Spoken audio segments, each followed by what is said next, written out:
Chapter 1. Echoes of old songs in the northern reaches of the Shire, where the hills of Norgord rose a touch higher than those of Bag End, and the wind carried the scent of pine and something faintly unsettling from distant mountains. Life flowed as quietly as it ever had. Norgord, that forgotten corner of Hobbiton, was a place where old tales told by the fireside felt closer to truth than anywhere else. The Hobbit homes here were dug deeper into the earth, their round windows peering out at the world with cautious curiosity, and the oak groves encircling the village whispered of a past that had not entirely faded. Bodo Broadfoot, a hobbit of middle years with thick chestnut curls and eyes where sparks of curiosity wrestled with a love for comfort, was one who preferred listening to stories rather than making them. His burrow in Norgord, cozy with shelves lined with books and clay pots, was his fortress. On the walls hung faded maps, drawn by his grandfather, Pippin Broadfoot, who, rumor had it, had once traveled beyond Bree and seen a world full of wonders and dangers. But for Bodo, those maps were mere decoration, and his grandfather's stories were pleasant excuses for a second supper over neighborly chatter. On the evening when this tale began, Bodo sat by his hearth, its crackling logs casting dancing shadows across the room. On his lap lay his grandfather's old diary, found in a dusty chest beneath the bed. The diary was worn, its leather cover cracked, its pages smelling of time and mildew. Bodo turned the pages slowly, lingering on familiar lines about Bilbo Baggins' adventures, the dwarves of Thorin Oakenshield, and the dragon Smaug. But tonight, his gaze caught on the final page, where his grandfather's handwriting grew uneven, almost frantic. When the ring fell, the shadow did not vanish. It waits beyond the mountains, in the shades of old fortresses. Norgord holds the key, but woe to the one who finds it. Bodo frowned. He knew of the one ring from the tales whispered in the Shire, passed down like old songs. Frodo, Bilbo, Gandalf, their names were almost legends. But what shadow? And what key could Norgord, this sleepy village where the biggest event of the year was a pumpkin growing contest, possibly hold? He closed the diary and leaned back in his chair, staring at the flames. Outside, night had draped the Shire, and the moon, full and silver, hung over the hills like an eye watching the world. Suddenly, the silence shattered with a low hum, deep, almost inaudible, but enough to make Bodo feel his bones tremble. He leapt up, knocking over a mug of ale that spilled across the floor.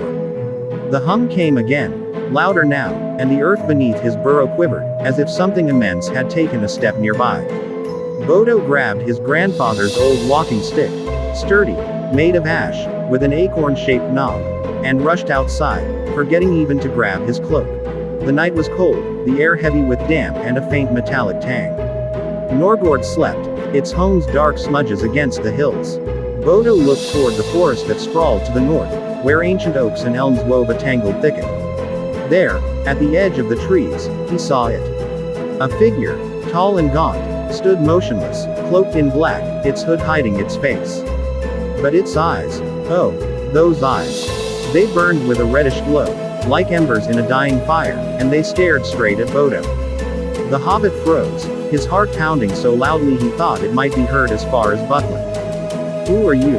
Bodo shouted, trying to keep his voice steady, though his knees shook. "This is Norgord. We don't take kindly to strangers skulking about at night." The figure did not answer. It slowly raised a hand, and the air turned icy, as if winter had stormed into the Shire in the midst of summer. Bodo felt fear grip him, but before he could step back, the forest stirred with another sound, the sharp clatter of hooves. The cloaked figure flinched, its eyes flaring brighter, then retreated into the shadows of the trees, vanishing as if it had never been. A rider appeared on the path. His horse, tall and gray, snorted as it halted a few paces from Bodo. The rider dismounted with the ease of one long accustomed to the road. He was a man, tall, with long dark hair tied in a braid, and a face etched with lines yet still youthful. His cloak was tattered, and a sword hung at his belt, its plain scabbard gleaming faintly in the moonlight. "Bodo Broadfoot," the rider said, his voice low but warm, like coals in a hearth. "I am Aiden, a ranger from the north. Did you see the shadow?" Bodo blinked, still clutching his stick. "How do you know my name? And what was that thing in the cloak?" Aiden stepped closer, and Bodo saw a flicker of unease in his eyes, tempered by resolve. "The shadow you saw is a herald of an old power, one that did not perish when the ring was destroyed. It seeks something hidden in Norgord. And your name? He paused, as if weighing his words. I know it because your grandfather, Pippin Broadfoot, left a mark in a history few remember. Bodo felt the world shrink around him. His grandfather, Pippin Broadfoot, was known in Norgord as a lover of pipeweed and a teller of tall tales, but for his name to be known by rangers, it was too much. My grandfather, Bodo said, his voice unsteady. He was just a hobbit. He drank ale, grew apple trees, and wrote his stories. What could he know about shadows and keys? Aiden smiled, but it was a grim smile. Pippin Broadfoot was more than he seemed. He met Gandalf when the wizard passed through the Shire long ago. And he found something. An artifact Gandalf asked him to hide. That artifact, the key, as your grandfather called it, is still here, in Norgord. And the shadow knows of it. Bodo shook his head, trying to make sense of it all. A key? What key? And why me? I'm no hero. Not like Bilbo or Frodo. I've barely been to Bree twice. Aiden placed a hand on the hobbit's shoulder, the gesture both comforting and commanding. Heroes don't choose themselves, Bodo. Fate chooses them. Your grandfather knew that one day someone of his blood would have to finish what he began. The shadow seeks the key, and if it finds it first, the Shire, perhaps all of Middle-earth, will face a new darkness. Bodo looked back at his burrow, at the round window glowing with the warm light of the hearth. He wanted to run inside, bolt the door, and pretend none of this had happened. But his grandfather's words echoed in his mind. Woe to the one who finds it. He felt he stood on the edge of something far greater than his small world. What do I do? He asked at last, his voice softer than the whisper of the wind. Gather your things, Aiden replied. At dawn, we head to the old bridge. Someone there knows more. But be wary, Bodo. The shadow watches, and it is not alone. The rest of the night, Bodo spent packing. He stuffed a leather satchel with food, dried mushrooms, bread, a couple of apples, a flask of water, and, after a moment's hesitation, his grandfather's diary. The walking stick he decided to bring, not so much as a weapon but as a reminder of home. When the first rays of sunlight touched the hills of Norgord, Bodo and Aiden stood on the path leading out of the village. The ranger's horse snorted, ready for the road, and Bodo felt his heart tighten with fear and anticipation. They walked in silence as Norgord faded behind the hills. The path wound through meadows dotted with dandelions and forests where birds sang, oblivious to shadows. But Bodo couldn't shake the feeling that they were watched. Somewhere in the depths of the woods, in the shadows of ancient trees, something moved, unseen, but alive. And it knew his name. When they reached the old bridge, wooden and moss-covered, Aiden halted. On the far bank of the river stood another figure, a woman in a green cloak, a bow slung across her back, her long blonde hair tied in a braid. She looked at them with a faint smile, but her eyes were wary. This is Lyra, Aiden said, nodding toward her. She knows more of the key than I do. And she will help us find it. Lyra stepped forward, her movements light, almost elven, though she was clearly human. Bodo Broadfoot, she said, her voice melodic yet firm. You are braver than you know. But the path you've stepped onto is perilous. The key your grandfather hid is no mere object. It is a shard of old magic, tied to the ring. And if it falls into the wrong hands, she trailed off, but Bodo felt a chill run down his spine. He looked at the river, the forest, the sky where clouds were gathering. His small world was crumbling, and in its place, a story was rising, one destined to become legend or tragedy. Then let's go, he said, surprised by his own resolve. If this key is so important, we'll find it first. Aiden and Lyra exchanged a glance, a spark of respect in their eyes. Thus began the journey of Bodo Broadfoot, a hobbit of Norgord, who did not yet know that his name would be written in the annals of Middle-earth alongside the great. Chapter 2. Whispers on the old bridge creaked beneath their feet as Bodo Broadfoot, Aiden the ranger, and Lyra crossed the narrow span over the murmuring waters of the Northern River. The morning sun climbed slowly, casting long shadows that danced across the mossy planks. Bodo clutched his grandfather's walking stick tightly, its familiar weight grounding him as the world beyond Norgord unfolded in ways he could scarcely comprehend. The air was crisp, carrying the scent of damp earth and budding wildflowers, but there was an undercurrent of unease, a tension that seemed to ripple through the trees lining the riverbank. Bodo glanced at his companions. Aiden walked with a steady stride, his eyes scanning the horizon as if expecting the shadow from the night before to reappear. Lyra, her green cloak blending with the foliage, moved with a quiet grace, her hand resting lightly on the hilt of a dagger at her waist. Bodo felt small beside them, his hobbit stature and simple woolen vest a stark contrast to their weathered, purposeful presence. Yet, for reasons he could not fully grasp, they treated him as an equal, as if the blood of Pippin Broadfoot carried a weight he had yet to understand. "Where are we going?" Bodo asked, his voice breaking the silence. The question had been gnawing at him since they left Norgord, and the old bridge, though a landmark he'd known all his life, now felt like a threshold to the unknown. Lyra turned her head slightly, her braid catching the sunlight. "To the Grey Hollow," she said. "A place not far from here, where the old paths of men and elves once crossed.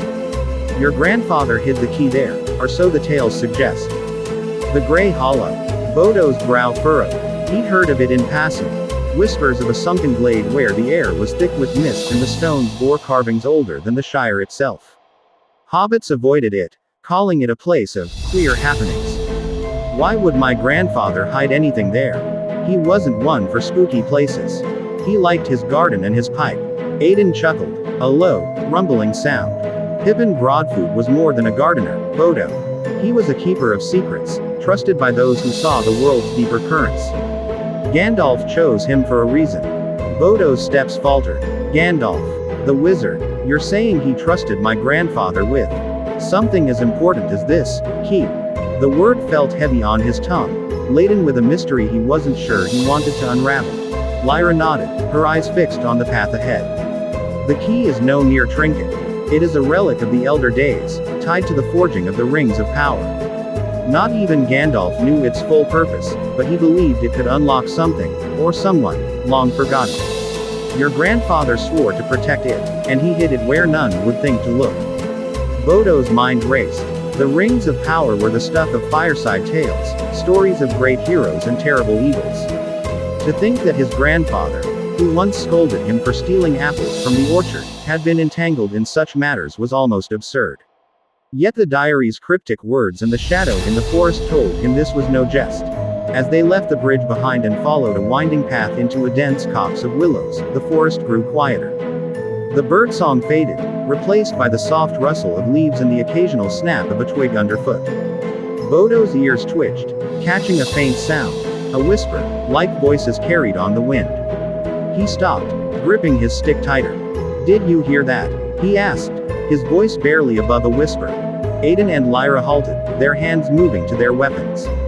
The ranger's eyes narrowed as he scanned the trees. "What did you hear, Bodo?" "Voices," Bodo said, his heart quickening. "Like singing, but sad. Coming from that way." He pointed to a narrow trail veering off into a gully, where the air seemed to shimmer with a faint mist. Lyra's expression tightened. "The Grey Hollow is near. The voices you hear are echoes, memories of those who walked these lands long ago. Stay close, Bodo. Not all that lingers here is kind." They followed the trail, the ground sloping downward into a basin where the trees grew sparse and the air grew heavy. The Grey Hollow opened before them, a sunken glade ringed by gnarled oaks and weathered stones, each carved with runes that glowed faintly in the dim light. Mist clung to the ground, swirling around their ankles, and the whispers grew louder, now forming words Bodo could almost understand, fragments of an ancient tongue, mournful and urgent. Aiden knelt by one of the stones, tracing the runes with his fingers. "Elvish," he murmured, "from the Second Age, when the rings were forged. This place was a meeting ground for the wise, a sanctuary before the wars consumed it." Bodo shivered, not just from the chill of the mist. "So, the key is here. How do we find it?" Lyra stepped forward, her eyes scanning the glade. "Your grandfather's diary may hold the answer. Did he write anything about a hiding place, a marker, a riddle?" Bodo fumbled in his satchel and pulled out the diary, its pages crinkling as he opened it to the final entry. He read aloud, his voice trembling slightly. "Norgord holds the key, but woe to the one who finds it. Beneath the Guardian's gaze, where the starlight falls, the truth lies hidden." "Beneath the Guardian's gaze," Lyra repeated, her brow furrowed. A guardian. Perhaps one of these stones. Aidan stood, his gaze sweeping the glade. Or something older. Look there. He pointed to the center of the hollow, where a single tree stood, its bark silver and its branches twisted like outstretched arms. Unlike the other trees, it seemed untouched by time, its leaves shimmering faintly as if kissed by starlight. Bodo's heart skipped a beat. Starlight falls, he whispered. That tree, it's different. They approached cautiously, the whispers growing louder, now a chorus of voices that seemed to pull at Bodo's mind, urging him forward. The tree's roots sprawled across the ground, curling around a flat stone embedded in the earth. The stone was smooth, save for a single rune at its center, a star with 8 points, glowing faintly as the sunlight filtered through the branches above. This is it, Lyra said, her voice hushed. The guardian. The starlight. Aidan drew his sword, his eyes darting to the edges of the glade. Be quick, Bodo. If the shadow knows of this place, we may not be alone. Bodo knelt by the stone, his hands trembling as he brushed away dirt and leaves. The rune pulsed under his touch, warm and alive. He hesitated, then pressed down, and with a low grinding sound, the stone shifted, revealing a small hollow beneath. Inside lay a leather pouch, worn but intact, tied with a cord that shimmered like silver thread. He lifted it carefully, feeling a weight heavier than its size suggested. As he untied the cord, a glint of metal caught the light. A small, intricately carved key, no larger than his thumb, made of a metal that seemed to shift between silver and gold. Runes ran along its surface, and when Bodo held it, a faint warmth spread through his fingers, as if the key recognized him. It's beautiful, he whispered, unable to look away. Before anyone could respond, the air grew heavy, and the whispers turned to a sharp, discordant wail. The mist thickened, swirling into shapes that flickered like ghostly figures. Bodo stumbled back, clutching the key, as Aidan and Lyra drew their weapons, standing between him and the encroaching shadows. They've found us, Aidan growled, his sword gleaming. The shadow's servants. From the edges of the glade, figures emerged, cloaked, like the one Bodo had seen in Norgord, their eyes glowing with that same unnatural red. They moved silently, their forms blurring in the mist, and a low hiss filled the air, chilling Bodo to his core. Stay behind me, Lyra shouted, knocking an arrow to her bow. She loosed it, and the arrow struck one of the figures, which dissolved into a wisp of smoke. But more appeared, their numbers growing, circling the glade like wolves. Aidan fought with precision, his sword cutting through the shadows, each strike sending them scattering like ash. But they were relentless, their hisses growing louder, their eyes fixed on Bodo and the key in his hand. What did they want? Bodo cried, his voice cracking as he backed toward the tree. The key, Lyra said, loosing another arrow. It's tied to their master, a power older than Sauron, one that lingered when the ring was destroyed. We can't let them take it. Bodo's mind raced. He was no warrior, no hero. But the key in his hand felt alive, its warmth pulsing in time with his heartbeat. He didn't understand its power, but he knew he couldn't let it fall into the hands of these creatures. Run, Aidan shouted, parrying a shadowy claw that reached for him. Take the key and head west, toward the Brandywine. We'll hold them here. Bodo hesitated, his feet rooted to the ground. Run, alone. The thought terrified him, but the sight of Aidan and Lyra fighting for him stirred something deep within, a spark of courage he hadn't known he possessed. I'm not leaving you, he shouted, gripping his walking stick like a club. He swung it at a shadow that lunged toward him, and to his surprise, the stick connected, sending the creature reeling with a shriek. Aidan glanced back, a flicker of pride in his eyes. Stubborn hobbit, he muttered.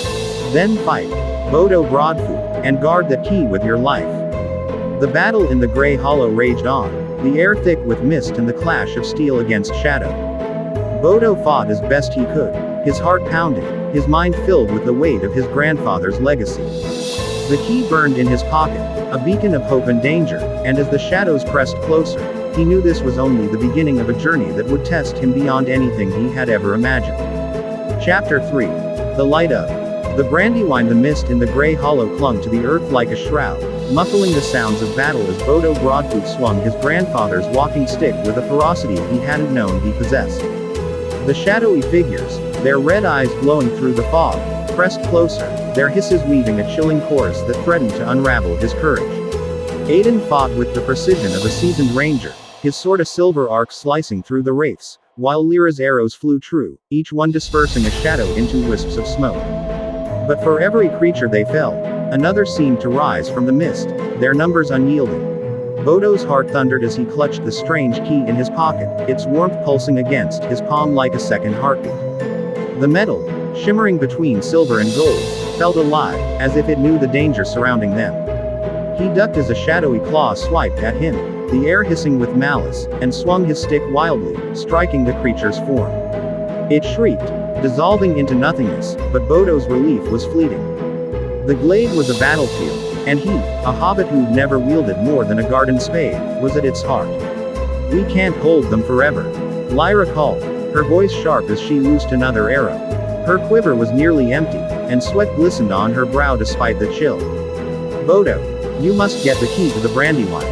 There's a sanctuary there, an old elven outpost. Find it." Aiden parried a blow from a shadow, his blade sparking as it met an unseen force. "Go, Bodo," he shouted, his eyes fierce but steady. "West, along the riverbank. Look for the white stone shaped like a crescent moon. We'll follow when we can."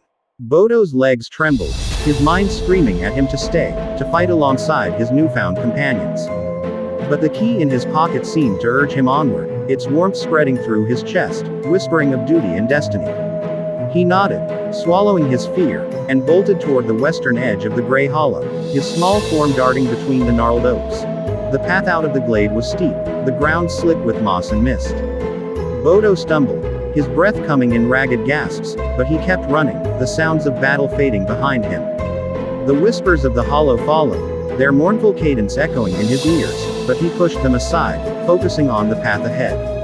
The forest thinned as he reached the banks of the Brandywine River, its waters glinting under the midday sun like a ribbon of molten silver. The sight of it, familiar from childhood fishing trips, steadied him, grounding his racing thoughts. He followed the riverbank, his eyes scanning for the white stone Aiden had described. The Brandywine flowed swiftly, its current singing a soft, reassuring song, but Bodo couldn't shake the feeling of being watched. The trees along the bank rustled, though no wind stirred their leaves, and once or twice, he thought he glimpsed a flicker of red in the shadows. His hand tightened around the key, its warmth now almost scalding, as if warning him of danger. After what felt like hours, though the sun had barely moved, Bodo spotted it. A smooth, crescent-shaped stone, white as bone, half buried in the riverbank. It stood alone, surrounded by tall reeds, and its surface bore faint carvings, worn by time but still glowing faintly, as if touched by starlight. Bodo approached cautiously, his heart pounding. This had to be the sanctuary Lyra spoke of, but it looked like nothing more than a forgotten marker in the wild. He knelt beside the stone, brushing away dirt to reveal more runes, similar to those in the gray hollow. The key in his pocket pulsed, and on instinct, he pulled it out, holding it close to the stone. The runes flared, bathing the riverbank in a soft, golden light, and the ground beneath him trembled. With a low rumble, the earth parted, revealing a narrow staircase descending into darkness, its steps carved from stone and lined with moss. Bodo hesitated, peering into the shadows below. The air rising from the staircase was cool, smelling of earth and ancient things. He glanced back, hoping to see Aiden or Lyra, but the riverbank was empty, the forest silent save for the river's song. The key's warmth urged him forward, and with a deep breath, he stepped onto the staircase, clutching his stick for courage. The passage descended deeper than he expected, the walls smooth and etched with intricate patterns, vines, stars, and symbols he couldn't read. The light from above faded, but the key in his hand glowed faintly, casting just enough light to guide his steps. At the bottom, the passage opened into a small chamber, its ceiling arched and supported by slender pillars that seemed to shimmer like pearl. In the center stood a pedestal, and on it rested a small, ornate box, its surface inlaid with silver and engraved with the same star rune as the key. Bodo's breath caught. This was no hobbit's doing. The chamber felt ancient, sacred, like a place where elves once stood. He approached the pedestal, his hands trembling as he lifted the key. The box had a lock, perfectly shaped to match the key's intricate design. He inserted it, and with a soft click, the lid sprang open. Inside lay a single object, A ring, not unlike the One Ring from the old tales, but smaller, its band woven from strands of silver and gold, set with a single, clear gem that sparkled like a star. Bodo stared, his heart racing. Was this the key's true purpose? To unlock another ring, another piece of the ancient magic that had nearly destroyed Middle-earth. Before he could touch it, a cold wind swept through the chamber, extinguishing the key's glow. The whispers from the gray hollow returned, now sharp and commanding, filling his mind with words he couldn't understand but felt in his bones. A shadow loomed at the chamber's entrance, tall and cloaked, its red eyes burning brighter than ever. "You have found it," the shadow hissed, its voice like frost on glass. "The ring of binding. Give it to me, Hobbit, and you may yet live." Bodo's hand closed around the ring, his fear giving way to a stubborn resolve. "This isn't yours," he said, his voice steadier than he felt. "And I'm not giving it to anyone until I know what it is." The shadow laughed, a sound that made the air tremble. "Foolish creature. You hold a power older than the One Ring, a relic of the First Age, bound to the will of its maker. It will not save you." The shadow lunged, its form coalescing into a mass of darkness and claws. Bodo stumbled back, raising his stick, but before the creature could reach him, a blinding light erupted from the ring in his hand. It flared like a star, driving the shadow back with a scream that echoed through the chamber.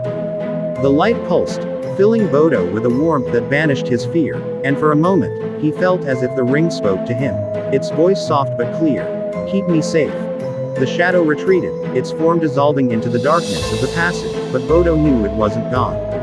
He slipped the ring into his pocket alongside the key, his mind reeling. What was this ring of binding? And why had his grandfather hidden its key in Norgord? Footsteps echoed from the staircase, and Bodo spun, ready to fight, but it was Aiden and Lyra, battered but alive. Aiden's cloak was torn, and Lyra's quiver was empty, but their faces lit with relief when they saw him. "You found it," Lyra said, her eyes falling on the open box. "But you're not safe yet. The Shadow's master will come for that ring." "What is it?" Bodo asked, his voice hoarse. "This ring of binding. Why does it matter so much?" Aiden's expression darkened. "It's a relic of a time before Sauron, forged by a smith whose name is lost to history. It was meant to bind powers, good or evil, to its wearer's will. Your grandfather hid the key to keep it from those who would use it to enslave Middle-earth." Lyra stepped forward, her gaze intense. "We must take it to Rivendell. The elves will know what to do. But the road will be perilous. The Shadow's master is no mere wraith. It's a force older than we know, stirring now because the ring has been found." Bodo looked at the chamber, the ring heavy in his pocket, the weight of his grandfather's legacy pressing on his shoulders. He was no hero, no Baggins, but the light of the ring had chosen him, and he could not turn back. "Then we go to Rivendell," he said, his voice firm despite the fear in his heart. "But I'm keeping this ring safe. For my grandfather. For the Shire." Aiden nodded, a spark of respect in his eyes. "So be it, Bodo Broadfoot. The road ahead is long, but you are not alone." As they climbed the staircase back to the riverbank, the Brandywine's light guiding their way, Bodo felt the ring's warmth against his heart. The Shadow was out there, waiting, but so was the hope of those who had fought before him. His story, born in the quiet hills of Norgord, was now woven into the fate of Middle-earth, and he would carry it forward, one stubborn step at a time.